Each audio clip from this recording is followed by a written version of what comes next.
Man, it's like every time I watch the Indiana Fever, I cannot get a good read on them. Watching that Storm game last night with the Indiana Fever was a good game because the Storm is one of the best teams in the WNBA. So you're watching them play, you're watching the Indiana Fever, and it was nice that the Indiana Fever finally beat a decent team.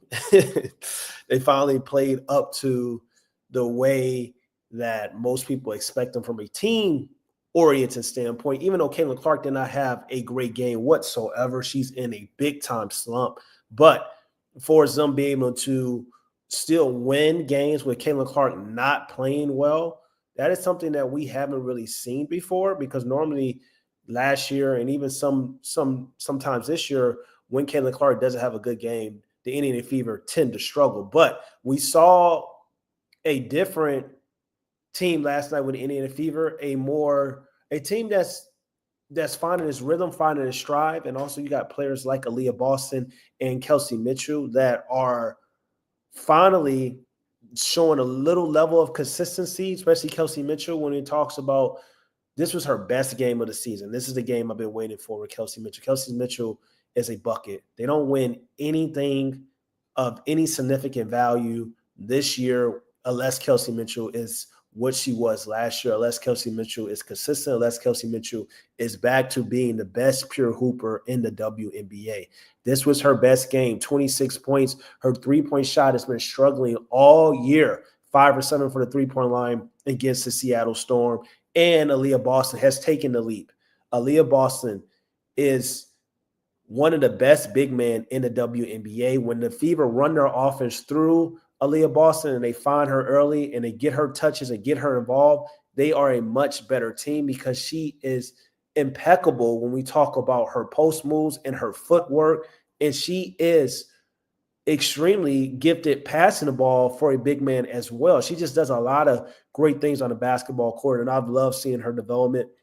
I love her dropping 31 points this past game against the Seattle Storm. Hopefully she can continue to be consistent and Kelsey Mitchell can continue to be consistent and be the pure hooper that we know she is capable of being, because when she's locked in and when she's on and she's making shots, she takes so much pressure off of everybody else on the Indiana Fever because they're like, here, give the ball to Kelsey Mitchell, get out the way. Kelsey Mitchell can create. Kelsey Mitchell can catch a shoot. Kelsey Mitchell can get rim touches and paint. I'm sorry, Kelsey Mitchell can get paint touches and get all the way to the rim. She is special when she's locked in, when she's involved. And hopefully this past game against the Seattle Storm is what is yet to come as we continue on to get to the midpoint of the season, then getting into the rest of the season and into the playoffs, because they're going to need Kelsey Mitchell.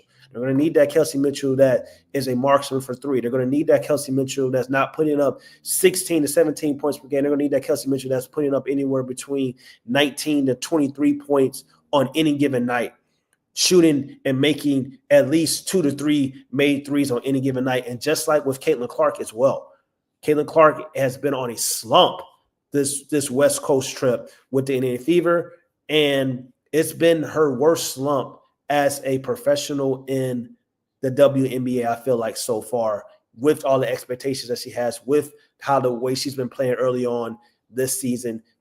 First 9 games, she's averaged 21 points.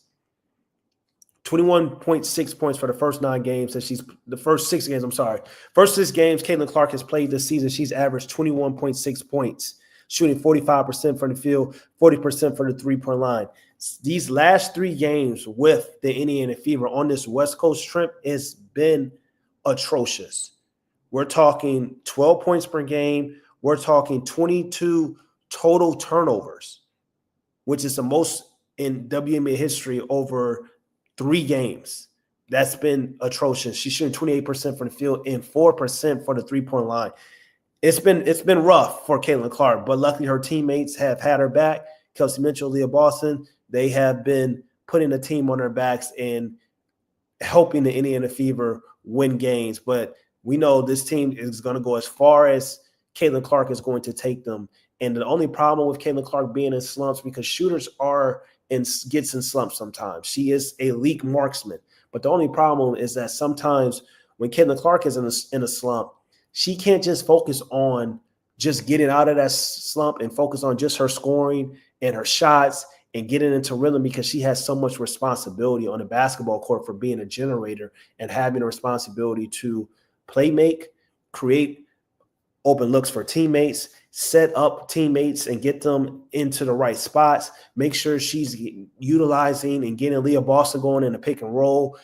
She has so much responsibility offensively when we just talk about her passing and playmaking ability that sometimes she cannot focus on just her scoring ability, which is very hard because of the play style that she plays with. And also it's something that Stephanie White is going to have to figure out. She's going to be fine.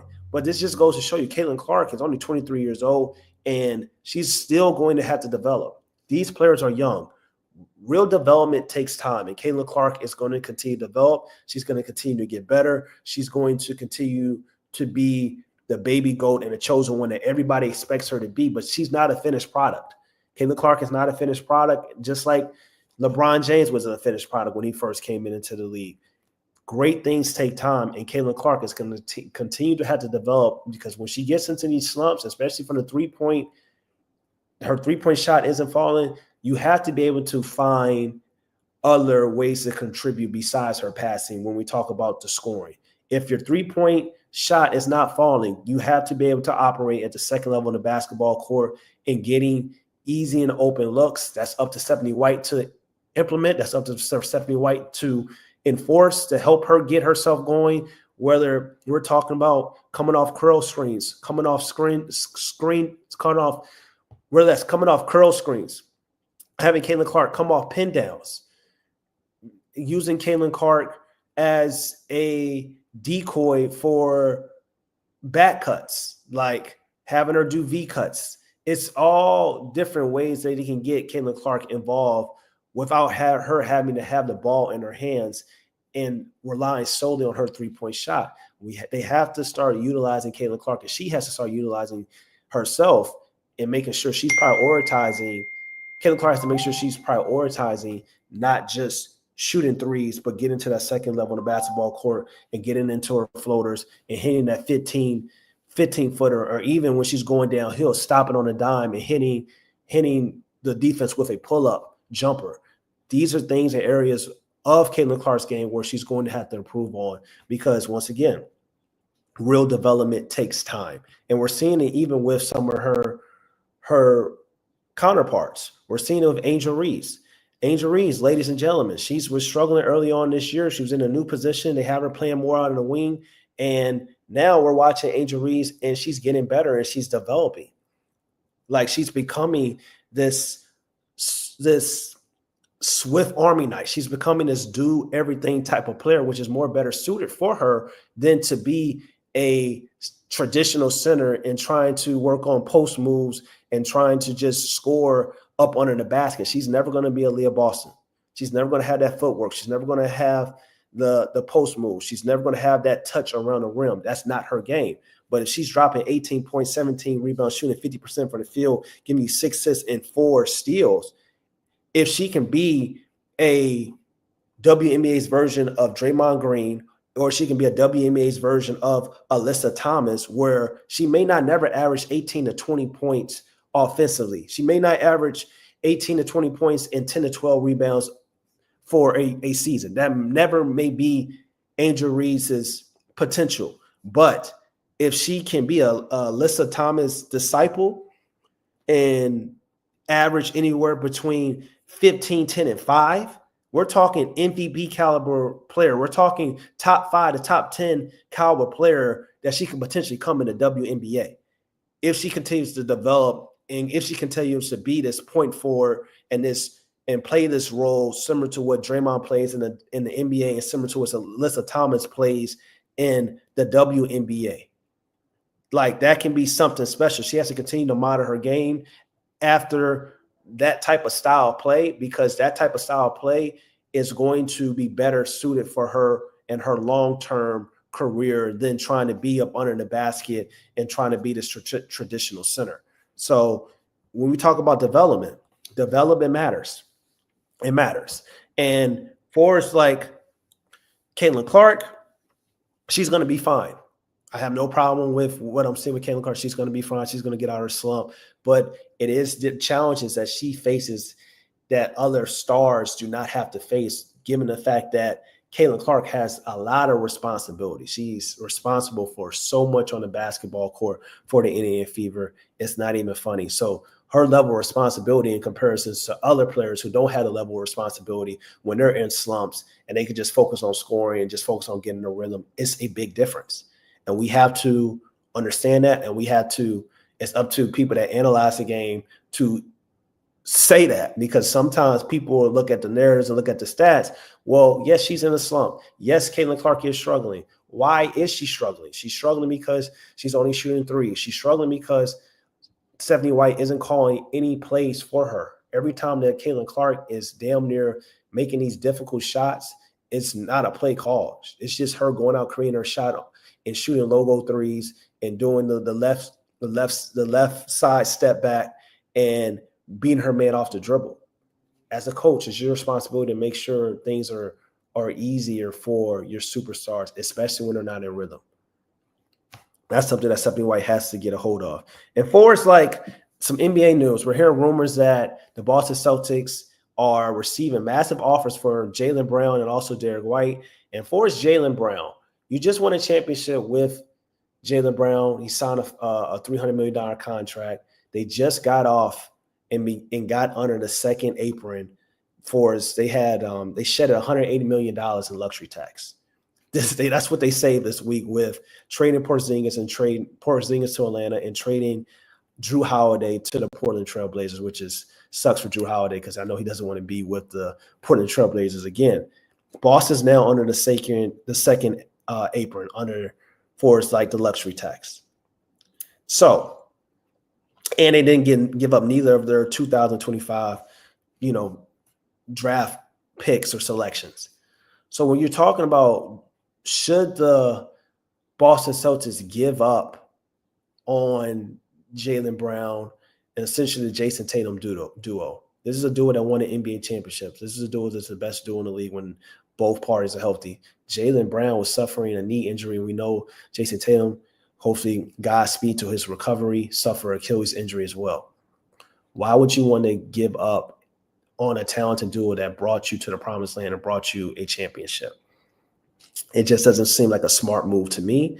It just doesn't seem like the right time for the Boston Celtics to give up on their duo and give up on Jaylen Brown. And this is also a year where Jaylen Brown gets to kind of go out and show that he can be legitimately the first option for the entire season without Jason Tatum, because who knows if Jason Tatum's going to come back or not. So this is a time you're allowed to see what you really have in Jaylen Brown. And if you want to trade him, you can even boost his trade stock, because if he's the first option and he goes out and he goes from averaging 22 this past year to averaging 27 to 30 points per game, being that number one option, being that focal point on offense, then his trade value will even increase.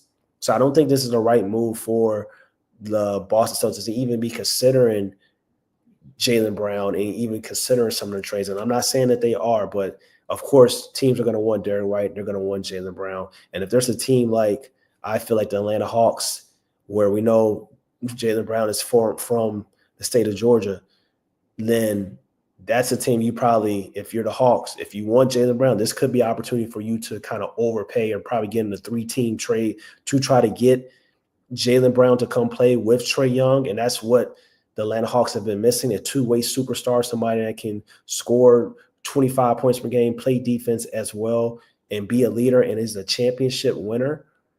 And the point guard, the small forward duo works a little more naturally than the dual tandem. The point guard, small forward duo works better than the forward tandem historically in the NBA.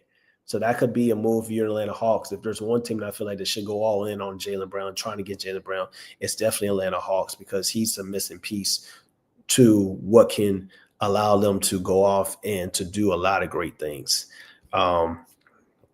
So yeah, that's all for really much today. We talked about, Caitlin Clark and the crew. And once again, I have faith in the Indiana Fever. I have faith in Caitlin Clark. It's not It's going to be all right. The 22 turnovers, people love to talk about turnovers when it comes to Caitlin Clark. I feel like if we're talking about turnovers when a player is a generator, when a player is an engine, it's like talking about turnovers with LeBron James. LeBron James has the most turnovers in NBA history. Who cares? When you have that sole responsibility and you have that responsibility of making sure your teammates are in the right positions, the ball's in your hands all the time, you're a high usage player, you're going to have turnovers. And if you don't have turnovers as a high usage player, that means you're not aggressive. That means you're not pushing the tempo. That means you're not trying to bend the defense. So, of course, a player that has a high usage rating, the Trae Youngs, the Luka Doncic, the LeBron James, of course they're going to, and the Caitlin Clarks, of course they're going to have high turnovers because they have a high usage rating, they have a lot of responsibility, and they play a play style that is extremely hard and extremely difficult that most players and superstars can't even fathom. So the whole turnover talk, I can care less about turnovers. My best player in that responsibility of being the creator of everything on offense doesn't have high turnovers, I am concerned. That means they're not being aggressive. That means they're not taking chances. That means they're not trying to get their teammates into the right spots and open lanes and hitting their man in stride and putting their man in position to succeed. That's what LeBron James does. That's what Trae Young does. That's what Luka Doncic does. That's what Caitlin Clark does. That's what James Harden does. That's what Russell Westbrook did when he was with OKC in his MVP season. That happens when you have that responsibility. So the whole turnovers, there's a lot of turnovers. Caitlin Clark has a lot of turnovers. I can care less about turnovers because that's when it comes to, like, have you been on the court before? Have you played the game at any type of level? Do you understand what you're watching? Do you understanding coverages and schemes? Caitlin Clark is the most schemed basketball player in the WNBA. For the way she gets schemed harder than Angel Wilson and Breanna Stewart and Nafessa Collar, who are the three best players in the WNBA. They don't get schemed the way that Caitlin Clark gets schemed. All that contributes to an uptick in turnovers to go along with her style of play.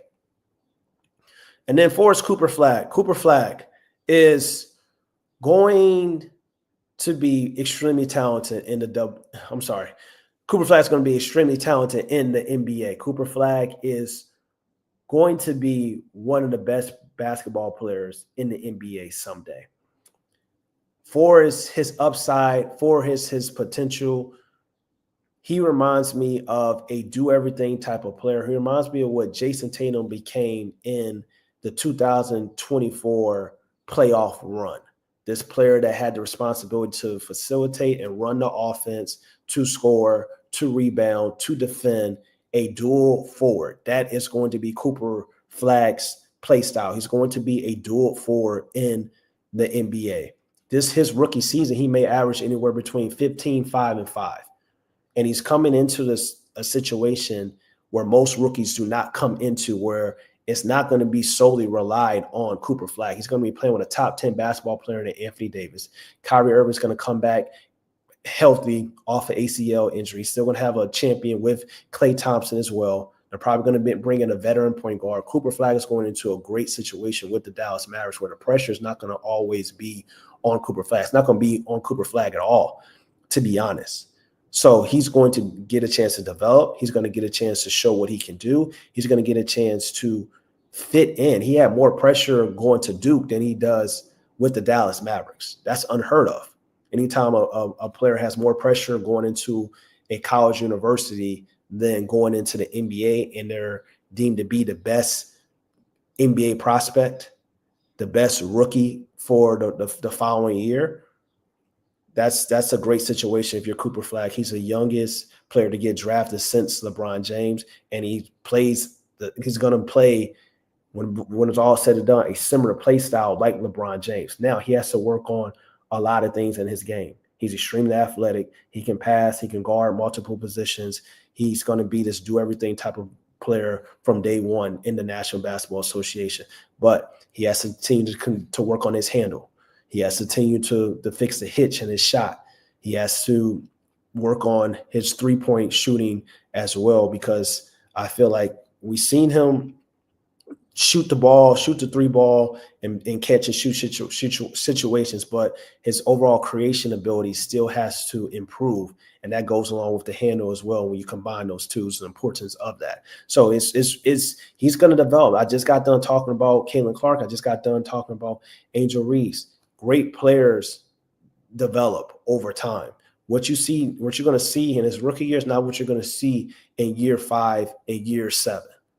But he's going to be a very, very special player, and the sky's the limit for Cooper Flagg. But do I feel like he's going to come out and possibly average 30 points, 30 points someday in the NBA? I don't necessarily see that. But do I see Cooper Flagg being a player that can average 22 to 25 someday with 5 to 7 assists, with 7 to 8 rebounds? I definitely see that. His scoring is not his best attribute. His best attribute is that he's really good at literally everything on the basketball court. And if he can become great at literally everything on the basketball court, then that's when we're talking about potentially him being an all-time player someday. But make sure you like, comment, and subscribe. Appreciate y'all for happening in the chat. It's your boy, Mon K. Smith. Follow me on AKIS NBA and all the social media platforms, talking to WNBA, talking about the NBA, of course. Always remember, faith without works is dead. Trust in the Lord with all your heart. Lean out into your own understanding, and always acknowledge him, and he will direct your path. I'm gone, man. Peace.